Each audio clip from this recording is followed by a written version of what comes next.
बिस्मिल्लाहिर्रहमानिर्रहीम। Welcome to सरकारी job गुरु। दोस्तों, आज की इस वीडियो में हम बात करेंगे डायरेक्ट एंड इनडायरेक्ट प्रोपोर्शन पर। डायरेक्ट एंड इनडायरेक्ट या इनवर्स प्रोपोर्शन।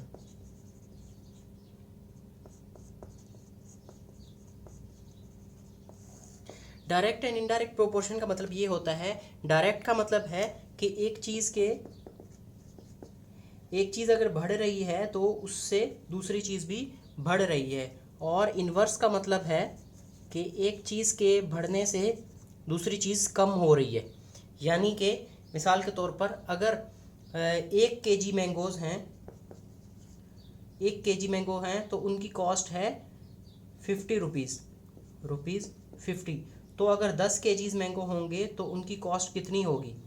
तो यानी 10 kg मैंगो ये बढ़ रहे हैं, ठीक है, तो इनकी कॉस्ट भी जो है ना वो भी क्या होगी, बढ़ेगी।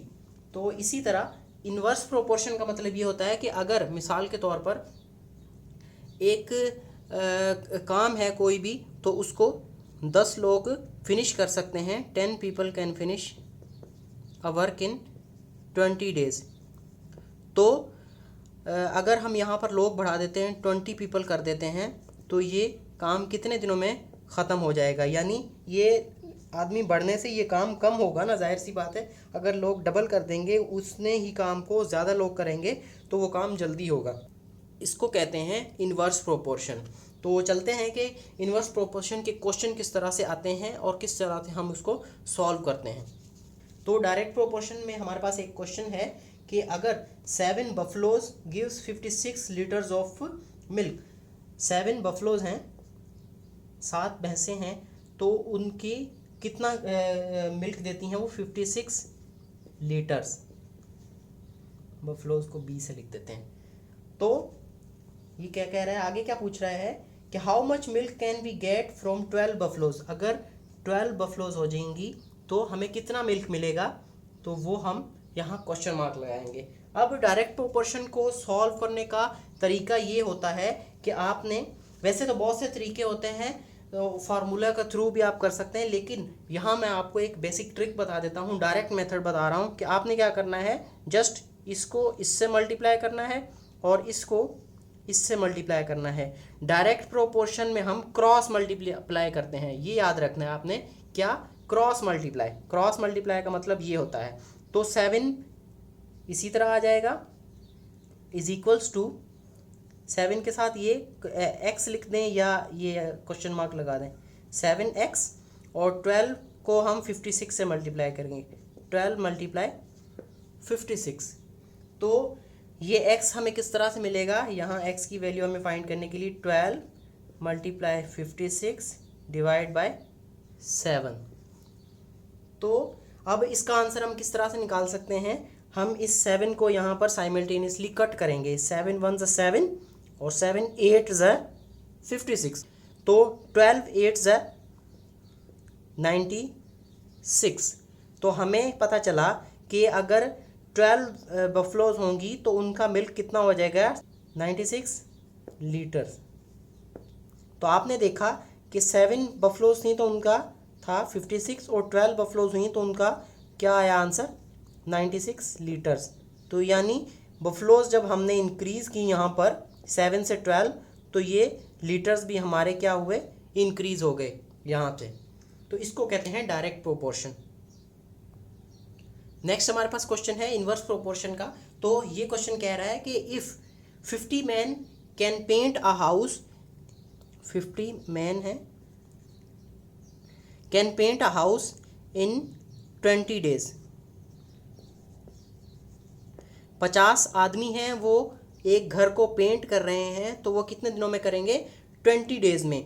तो ये कहता है कि अगर मैं इन लोगों को जो है वो 100 कर दूं, 100 man can paint the same house, कितने दिनों में ये पेंट कर पाएंगे। यानी पहले 50 आदमी थे तो वो कितने दिनों में कर रहे थे, 20 दिनों में। तो अगर ये इसने तादाद इसकी डबल कर दी, 100 मैन उस पर लगा दिए कलर करने वाले, तो वो कितने दिनों में करेंगे, तो ये x डेज हम इसको शो कराएंगे इससे।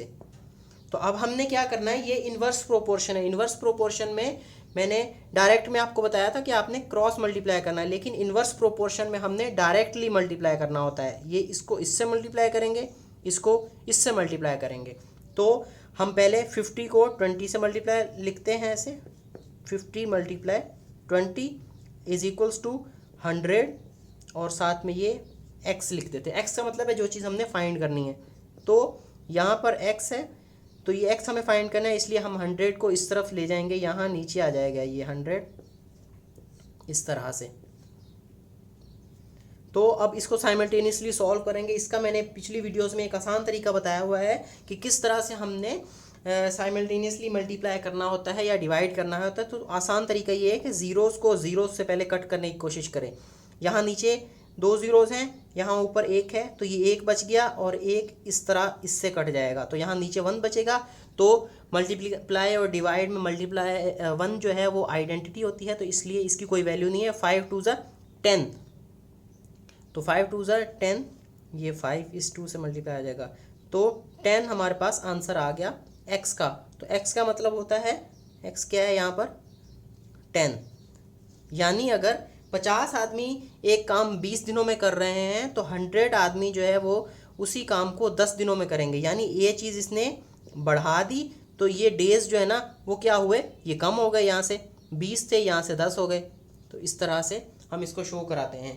और इसी तरह अगर इस क्वेश्चन में थोड़ी सी मैं आपको अमेंडमेंट करके बताता हूँ किस तरह से होता है। अगर वो कहता कि 50 की जगह वो आदमी कर देता 25, तो अब ये कितने दिनों में काम करते, तो इसको किस तरह से करेंगे। अगेन आप डायरेक्टली मल्टीप्लाई करें, 50 multiply 20 is equals to 25x, और ये 25 नेक्स्ट स्टेप में आप नीचे लेकर आएँ। तो इस तरह से अब इसको हम साइमल्टेनियसली सॉल्व करेंगे। तो इसको 5 से कट करें, या 25 1 ज़ा 25, 25 2 ज़ा 50, तो 20 मल्टीप्लाई 2, तो 20 मल्टीप्लाई 2 का मतलब है 40। तो x की वैल्यू कितनी आई 40, तो x की जगह पे हम यहाँ पर लिखेंगे 40।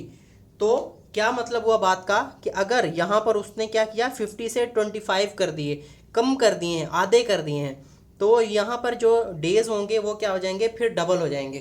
पहले क्वेश्चन में क्या कर रहा था, वो ज़्यादा कर रहा था, 50 से 100 किए तो यहाँ 20 से 10 हो गए। अब 50 से 25 किए हैं यानी आधे कर दिए हैं, तो डेज यहाँ पर क्या हुए, डबल हुए। इसको हम कहते हैं इन्वर्स प्रोपोर्शन, यानी एक चीज़ के कम होने से या ज़्यादा होने से दूसरी चीज़ कम या ज़्यादा हो रही है, इसको हम इन्वर्स प्रोपोर्शन कहते हैं। डायरेक्ट प्रोपोर्शन में एक चीज़ के बढ़ने से दूसरी चीज़ भी बढ़ रही होती है, और एक चीज़ के कम होने से दूसरी चीज़ भी कम हो रही होती है, तो इसको हम डायरेक्ट प्रोपोर्शन कहते हैं। तो उम्मीद करते हैं कि आपको ये वीडियो पसंद आई होगी। तो इसको लाइक करें, कमेंट करें, और इस वीडियो को ज़्यादा से ज़्यादा शेयर करें, और हमारे चैनल को सब्सक्राइब करें। Thank you.